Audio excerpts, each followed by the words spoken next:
Assalamualaikum warahmatullahi wabarakatuh. Salam SHMH Sinau Hukum Melek Hukum. Pemirsa SHMH yang berbahagia, yang saya muliakan, sebangsa dan setanah air dimanapun Anda berada. Kembali lagi dengan saya melalui channel SHMH. Dan kali ini pada video ke-266. Pada video ke-266 ini kita akan membahas pada bab ke-13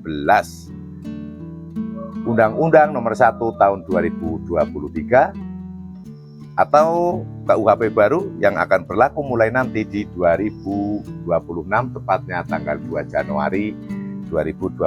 Dan bab bukan 13 ya, bab ke-23.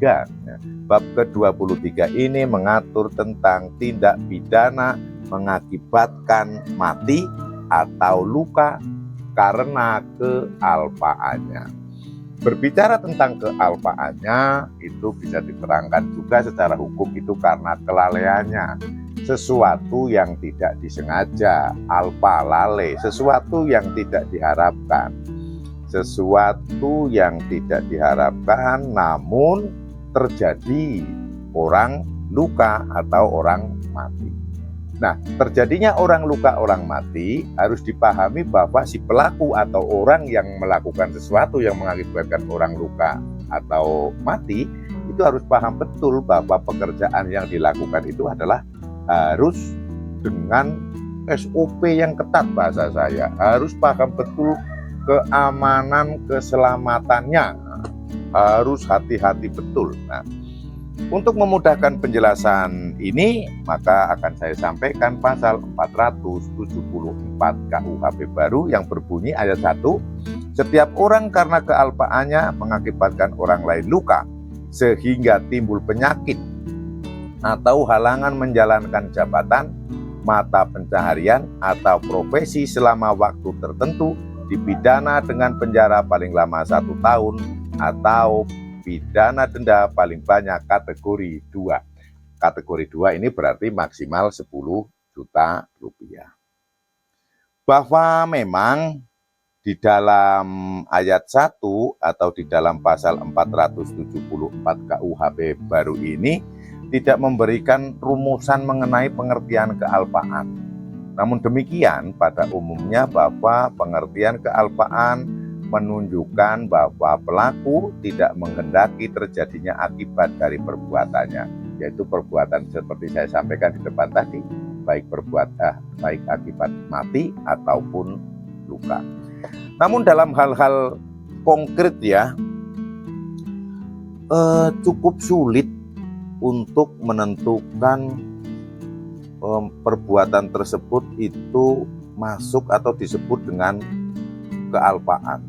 Misalnya orang yang mengendarai kendaraan sedemikian rupa sehingga membahayakan lalu lintas umum.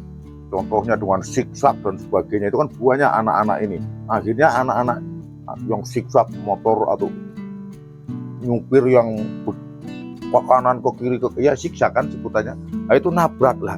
Kalau seperti itu apakah masuk dalam kealpaan? Karena mengendarainya itu dengan sengaja kan gitu.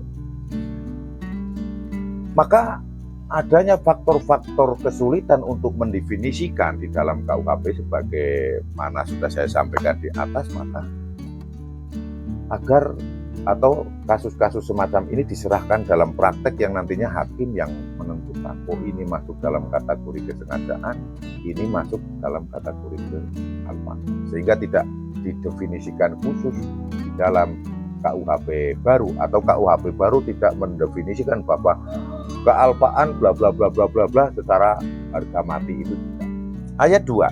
Setiap orang yang karena kealpaannya mengakibatkan orang lain luka berat dipidana dengan pidana penjara paling lama 3 tahun atau pidana denda paling banyak kategori 3. Kategori 3 berarti paling banyak ini 50 juta rupiah.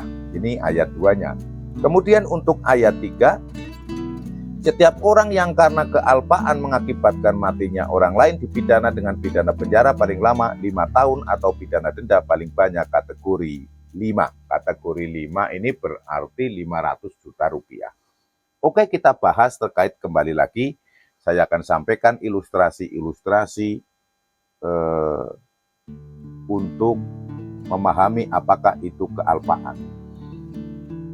Bahwa dalam pekerjaan konstruksi, mau konstruksi sipil kering atau sipil basah, konstruksi bangunan bangunan gedung atau jembatan atau membuat bendungan waduk gitu kan, itu SOP-nya sangat ketat dan harus memenuhi syarat-syarat keamanan keselamatan kerja. Suatu ketika untuk mengurangi pembiayaan, maka dalam pembuatan katakanlah bukesting gitu kan, itu diirit-irit sehingga yang semestinya menggunakan papan atau triplek dengan ketebalan 1,5 cm digunakanlah ketebalan triplek yang 1 cm.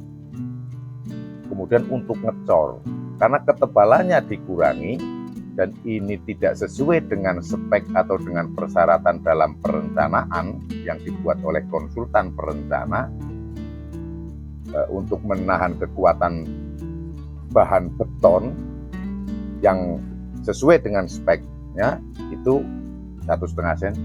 Namun untuk mengurangi budget oleh pelaksana hanya menggunakan 1 cm. Kemudianlah dilakukan pengecoran.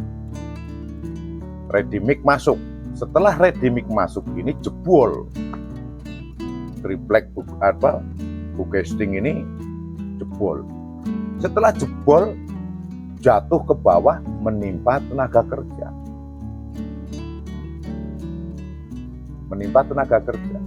Katakanlah ada yang menderita luka, ada yang menderita mati.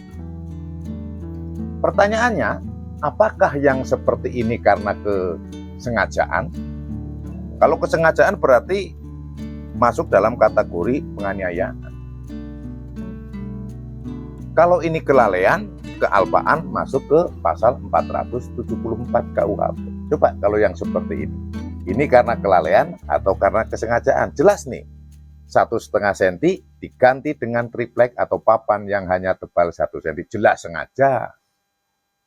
Namun walaupun jelas sengaja, pelaksana atau pemborong ini tidak mengharapkan itu jatuh, tidak mengharapkan itu jebol.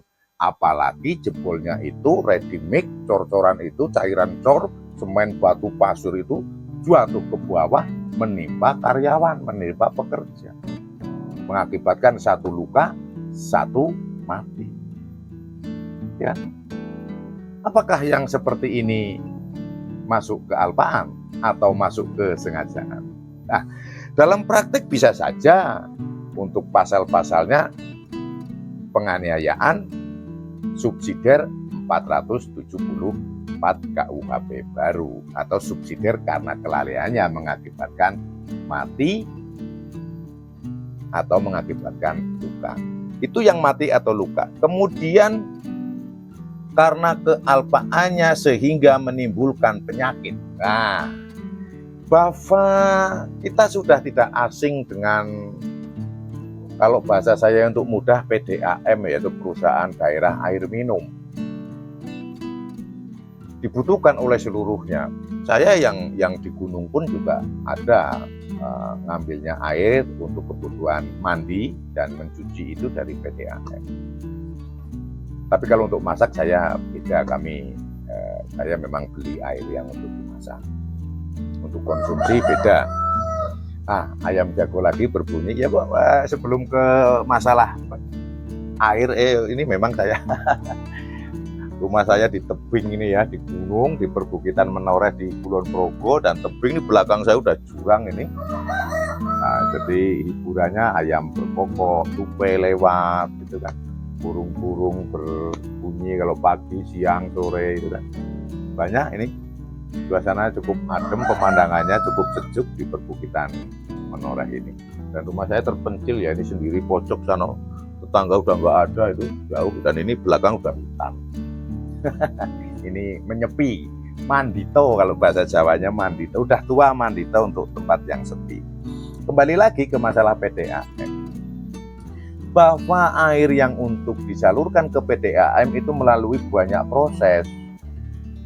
kotak pertama penampungan, dikasih bahan-bahan kaporit, bahasa saya ini, mungkin ada bahan yang lain yang saya tidak tahu, supaya bersih sehingga untuk sehat. Nah, kemudian dengan takaran tertentu, untuk sekian ribu meter kubik membutuhkan sekian. Namun PDAM itu kan posisinya perusahaan, kan? Yang namanya perusahaan jelas mengharapkan untuk profit, ya kan?